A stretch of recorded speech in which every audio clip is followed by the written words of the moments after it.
Hey YouTube, what's up? I'm Alan and this is Stationeers. Yeah, I've done some things. For starters, I blocked the middle of the base, cleaned up the floorage. Let's see. We're up to 6.5 liters of water we've created. Pretty happy about that.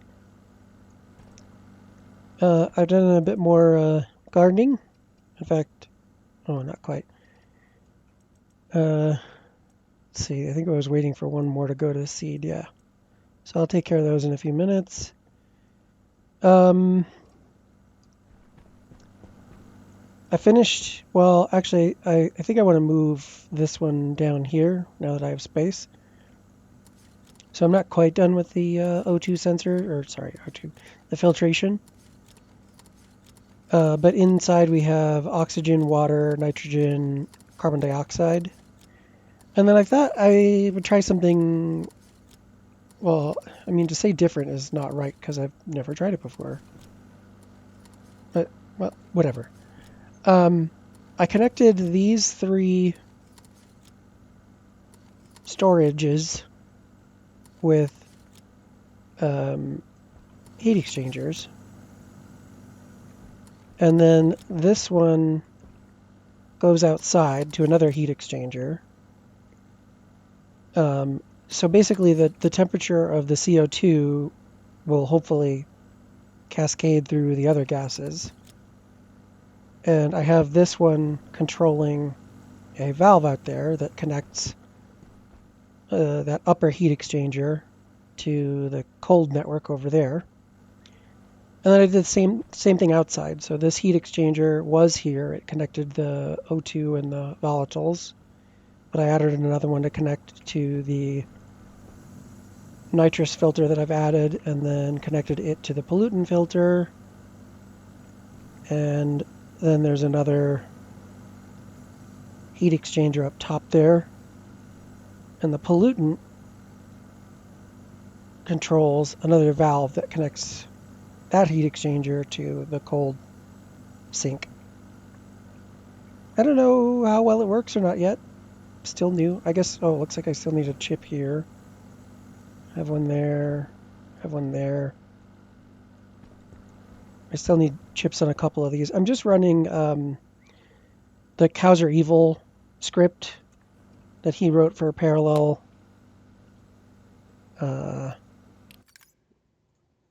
filtration. There was a minor change that somebody discovered a long time ago that I incorporated. Yeah, I won't show it here right this second, but I also added minimum input temperature and something else. I forget what else.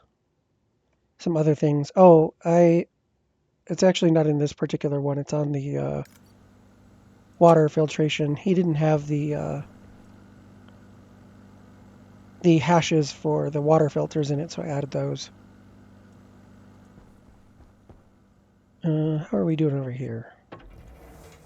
Oh yeah, I've got a lot of mushrooms, so I cut back. And then also I guess I didn't point it out, I added another row up front here. So we're doing good on foodstuffs. We've got tomatoes and corn and wow, a whole lot of mushrooms. I haven't even finished all of the mushrooms that I cooked up. So that's nice. Let's go outside. Oh yeah, I also did some smelting. I forgot that the new double tap F is actually G. I've been using the Alt right click. Gotta try to remember to use G. Oh, I should have had some water and food. Oh well. Yeah, let's look at where this is down to. Still kind of hot. Did I?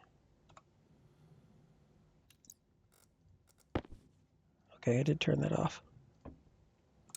Sorry, trying to use G. Oh, I've still been using this guy. The Stirling isn't quite keeping up. Where's our battery? Yeah, see, we're already down to. We had 2 bars when I started and 1 full non-blinking there. I moved my fuel fill station over here. And in order to fit this guy in nicely and fit in the wiring nicely, I had to move the fuel regulator out here so it goes down and across.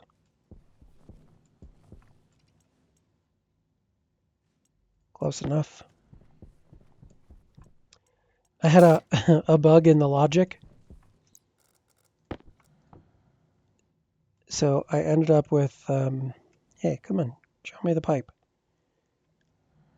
At one point, 30 megapascals of fuel in there, which kind of frightens me. Like, not just kind of, it frightens me a lot.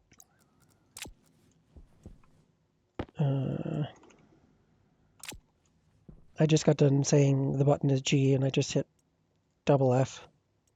Oh, to save power, I put a batch writer here that turns the doors off from this switch. And then to save power, I turn off the batch writer. Because I think doors are like 50 watts a piece. And I also found that this is off, but the airlock's still functioning. So that's another 50 watts savings.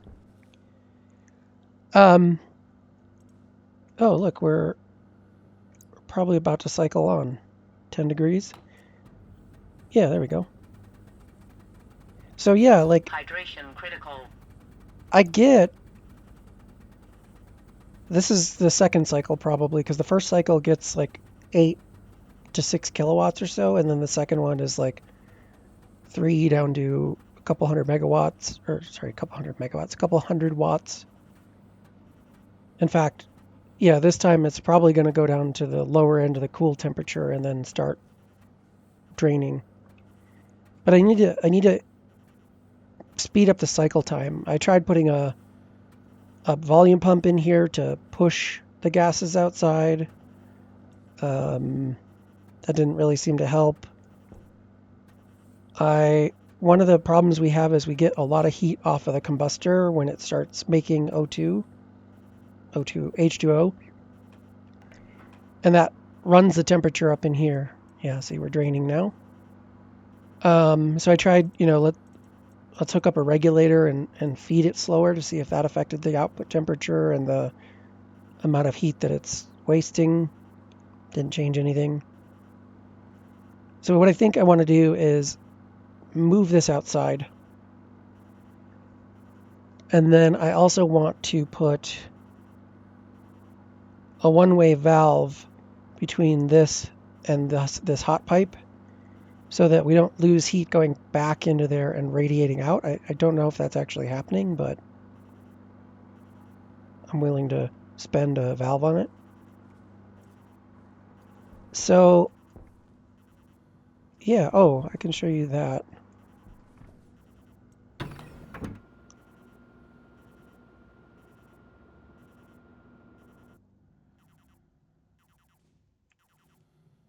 So we can turn off the doors and turn off the batch writer. So the script that Cowser Evil wrote, you can put a diode on D0 and it'll indicate some things, and you can put some sort of cooling device that it'll turn on and off on D1. So I just have that in the script here. I have a set temp, and then it controls this valve, and then the CO2 filtration controls this one. And if they're over their set point, then it exchanges heat with this network. I did adding some volume on the room side of this connector helped the heat exchangers. I don't remember if I'd shown that before because there just wasn't enough moles of gas in, 3 or 4 pipe segments. So adding these did help, but I still need to improve the cycle time. When I was running in my test with the room vents connected directly to the radiators, from a single one, I was getting like 8 or 10 kilojoules. And like you can see here, we're, only getting 6 out of the 2 of them. So I think the exchange through these guys might be the problem, and adding more than one didn't really help. Oops, should have turned that off. Get back there. So I think what I want to do is try the large heat exchanger. So I might rearrange this stuff, move this all over a bit so there's room for the large heat exchanger to go in here.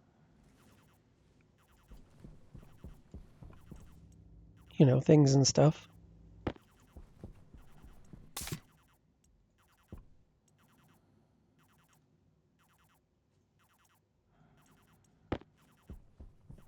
But I'd like to get away from having to keep feeding this thing.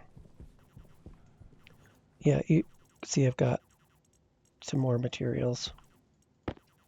I left some of it out there because I'm hoping to make some super alloys and I'm going to need some stuff.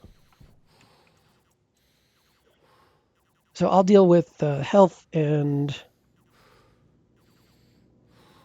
move the combustor and get back to you in a bit. Okay. The radiators are moved. The new large direct heat exchanger is installed. H2 combustor is moved with a valve.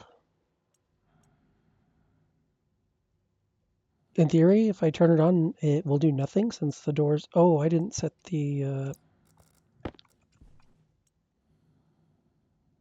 Crap. Okay.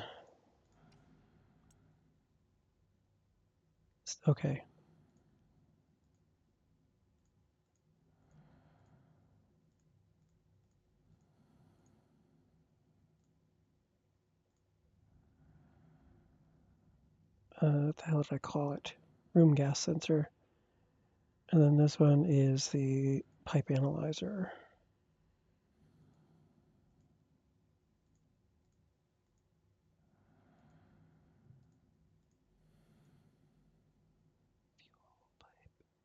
I think that's the one.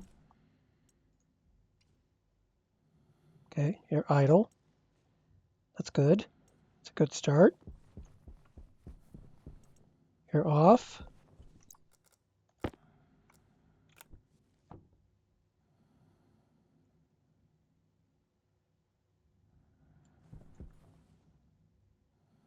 Apparently it detected we should be in the draining state.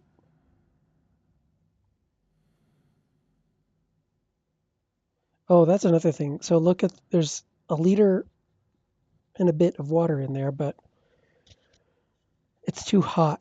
So what I've been doing is taking this guy. I think what's happening is the pressure in here is too high. So I'm getting an inconsistent result out. In my testing, once I had the cutoff temperature set appropriately, as soon as this valve came on, the gases that had condensed, the liquids that had condensed, would expand and cool down in here. And so this would be under 50 degrees Celsius, which would let it in over there. So once we get this normalized, hopefully I can get it to do the thing. Hang on. Okay, that's cooled down. Yep, and then all the water's gone. What was I doing? Yep, so you're freezing.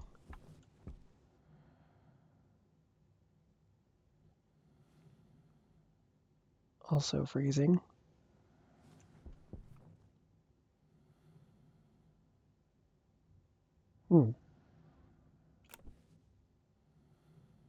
combustor combusted?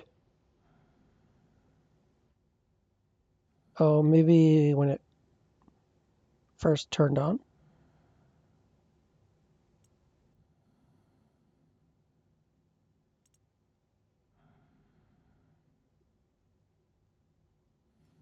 Is this cooling? Doesn't look like it.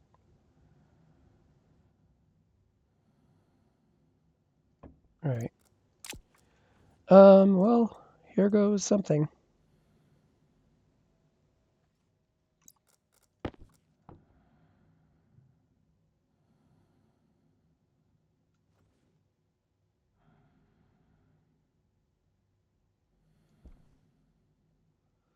Oh yeah, this is going to be less accurate because now it's got this volume that it's measuring. So there, it hit the 2 MPa. Yep, so that's going to be idle, and now it's going to be cycling the thing. Let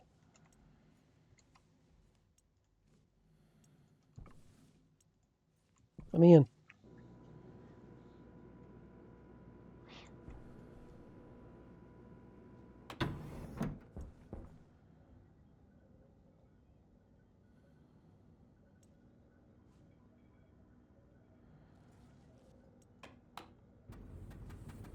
I need to add a little hysteresis because it gets down to 10 degrees and doesn't kick everything off.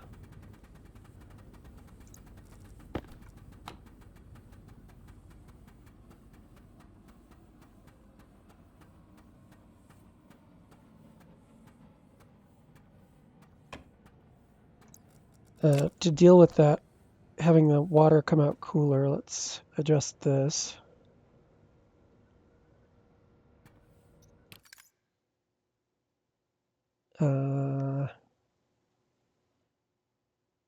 Which one is it?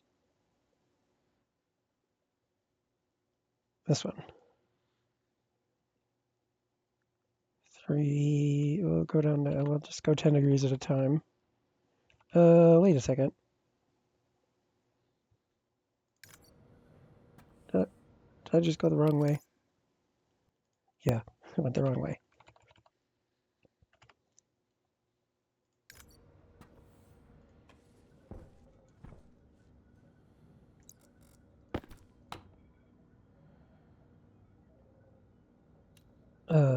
Why is it?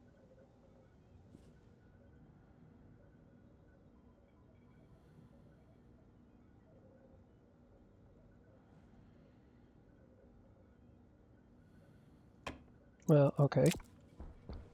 That didn't go as expected.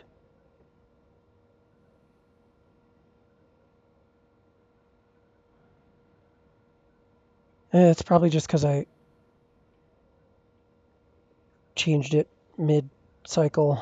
Okay, and then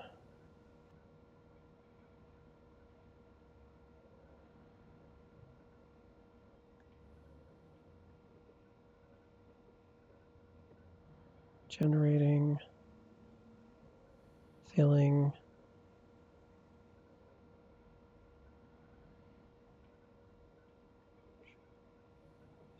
Where's the one that checks? Oh, it's in idle.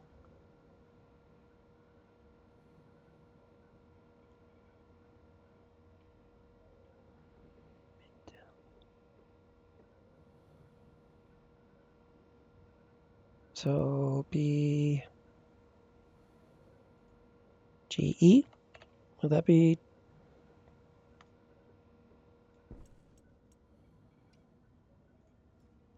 Enough to get it to cooperate?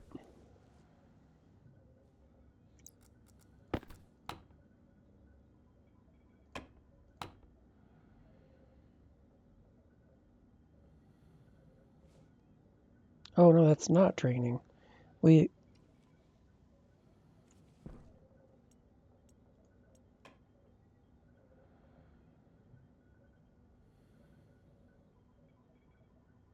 The temperature seems to be coming down faster.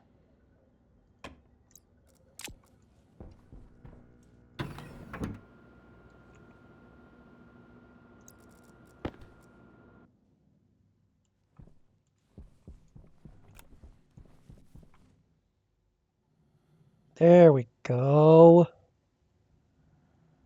11 kilojoules. Nice.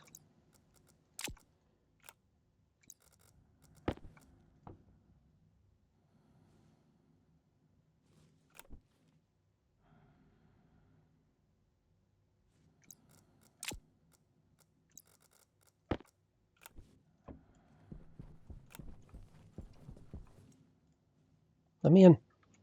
Okay, it's running again. That's good.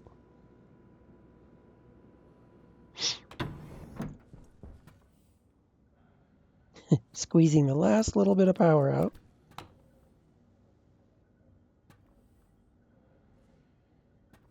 That should be...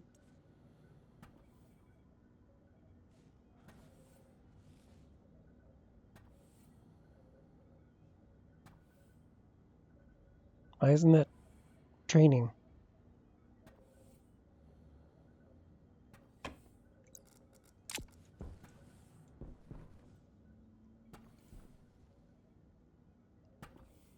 Kind of sucks having that out there.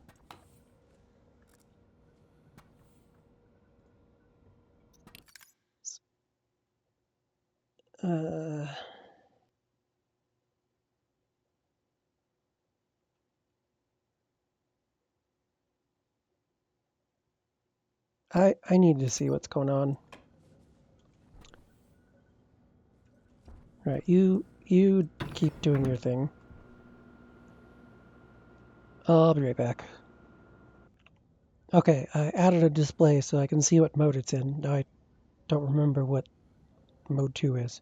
I think 0 is idle, 1 would be filling, 2 would be generating. So if it stopped generating, why is it not draining?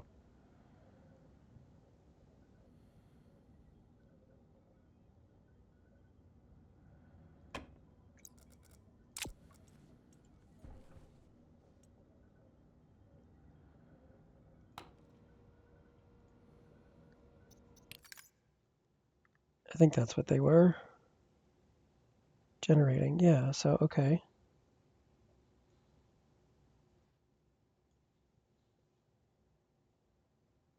If the temperature is greater than the min temp, the next mode is...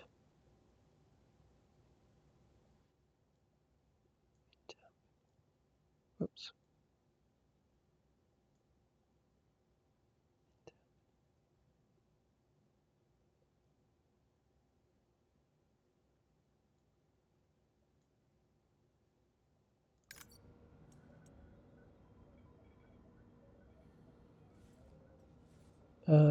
Oh, wait a second.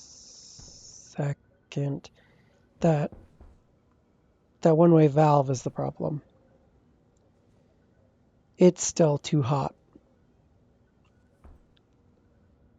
And it also looks like we don't really need it. So let's go cut it out. Oh, I'm gonna want one of these to put in its place.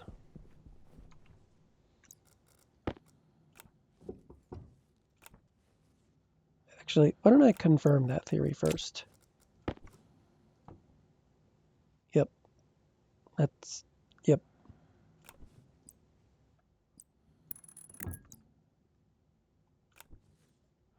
Power low.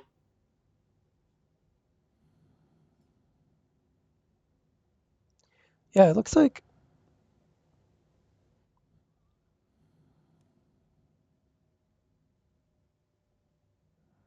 maybe if we used something to draw the gas out of it.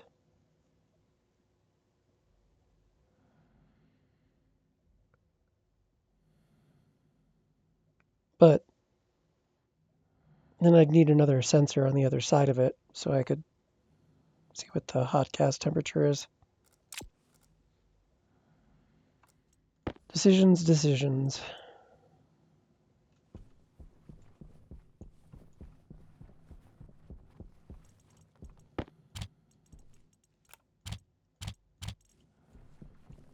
How are you doing? Good.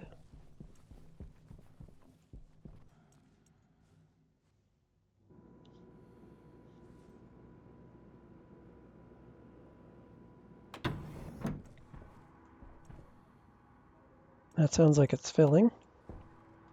Draining.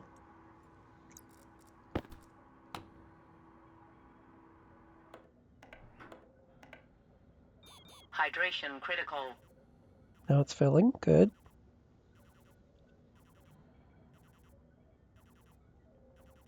So regulating the pressure over here does seem to change the temperature. Because we're not getting 200, 2,000 degrees, which is not great.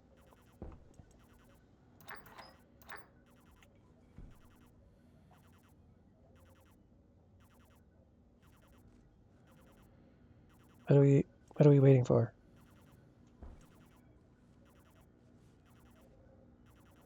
Two, we're in generating, but it's not actually on.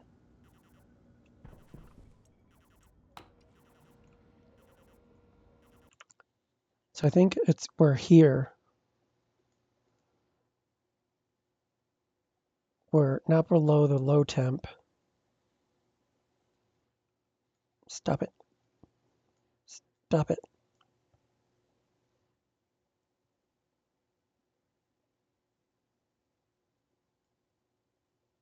So we haven't kicked on.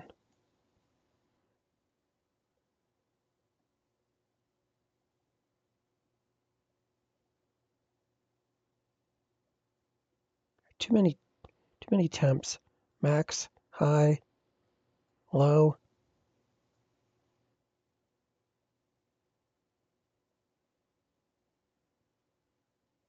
It's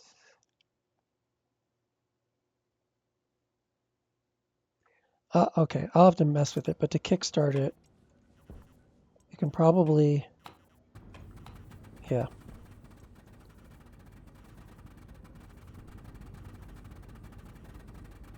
Yeah, 5 kilowatts ish. But that's helped a lot, not having the heat of that thing in here.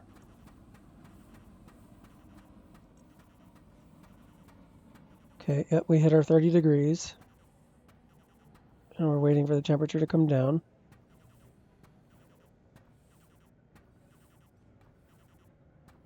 Oh, no, we're not actually. It's just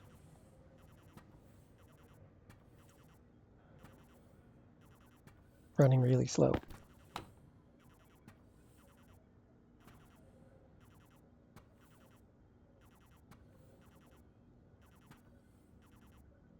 Yeah, this is why I was using like 110, 100 degrees Celsius as the max. What temperature are you coming out over on this side? Still hot, but getting lower because the water's evaporating.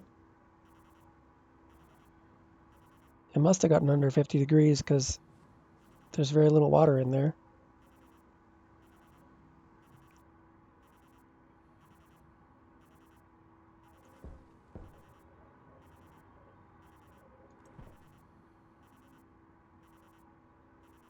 All right, I'll finish out this cycle. Yeah, definitely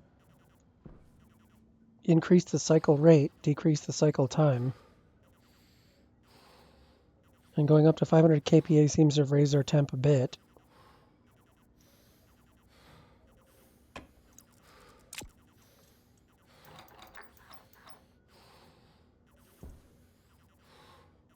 All right, let's save some power. Hunger caution. Trigger it to come on.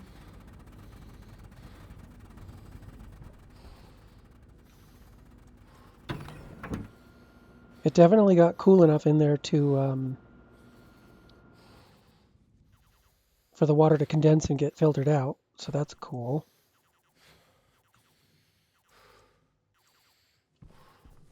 I have one more improvement I'd like to make. I'll set that up and I'll mess with the other things later. Yeah, I'll bring you back in a few. I'll set up the one more improvement. Okay, here's the one last improvement. Um, Apparently these things work better with lighter gases, and the lightest we have is volatiles, so apparently that's the best gas to use. I got 50 moles because that's how much nitrogen they gave us. Go ahead and do that. I added a switch to control the open close on the thing.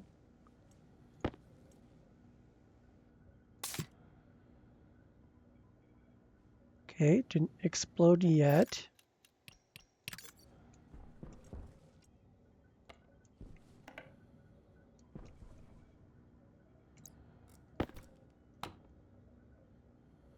Yep, should be filling. Good, good. I went up to 1 MPa. I think I'll go up to 2 MPa.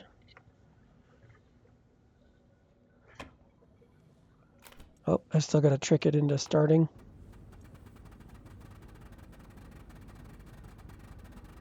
Back to our 8 kilowatts.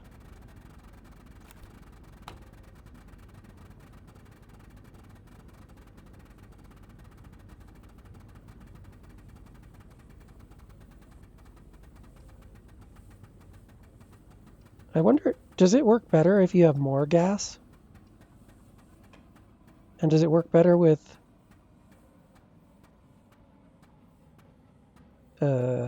smart canisters? Like, is higher pressure better? So I guess I still have some more experiments to do.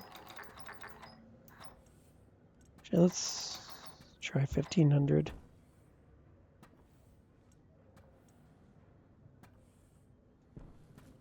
Okay, we're cooling.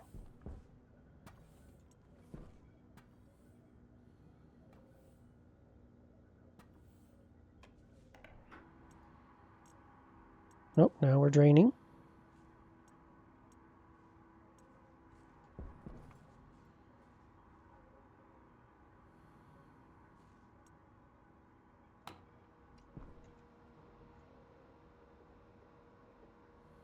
Never mind. I was going to make it turn blue when we were cooling, but this will be on. That's how we'll know we're cooling.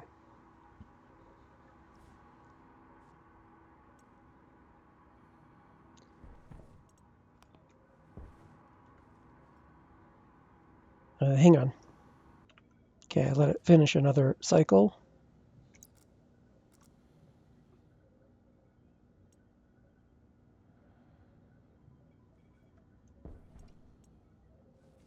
I changed the logic for the start temp. I changed it from set less than to set less than equal.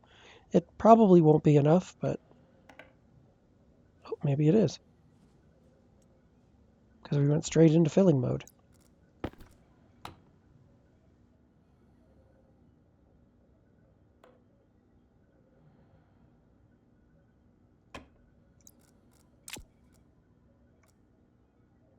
Oh, okay. It's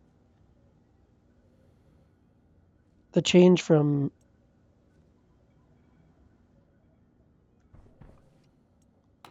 filling to... Got it.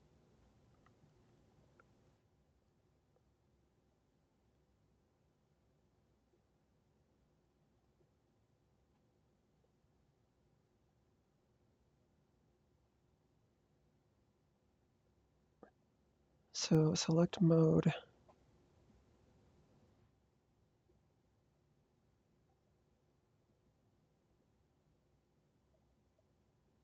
No, we don't even check the temperature there.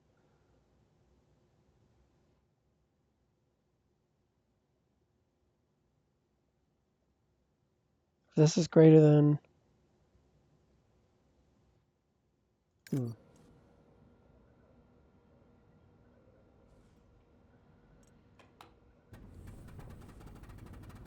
Yeah, I don't know where it is. We'll have to mess with it, like I said. Cool, so we're back up to our 8 kilowatts. It now all cycles in one temperature swing. Like, we used to get to the point where it would shut off because this would go to the max temp. So it would shut off and wait until the temperature came down to a safe level. But now it actually will run an entire batch of gas before the temperature gets out of control and cycle all the way through. That's awesome. And then, yeah, we're still hot over here though.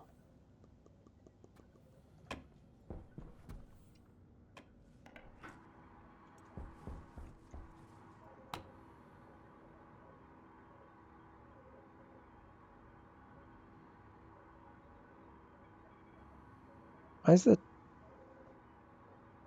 temperature on that still going up?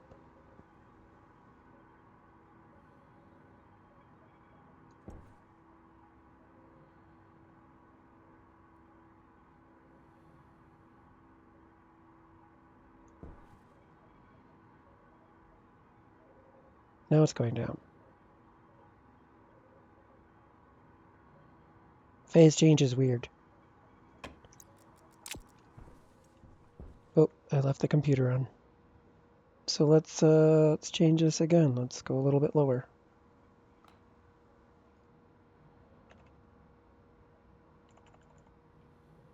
Actually, let's go down to 60.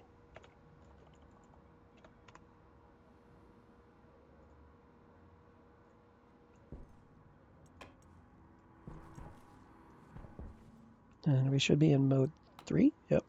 Sweet. All right, well, improvements made. The explodey tank did not live up to its name, thankfully. If you found it interesting, don't forget to like, comment, and subscribe, and I will see you in the next video.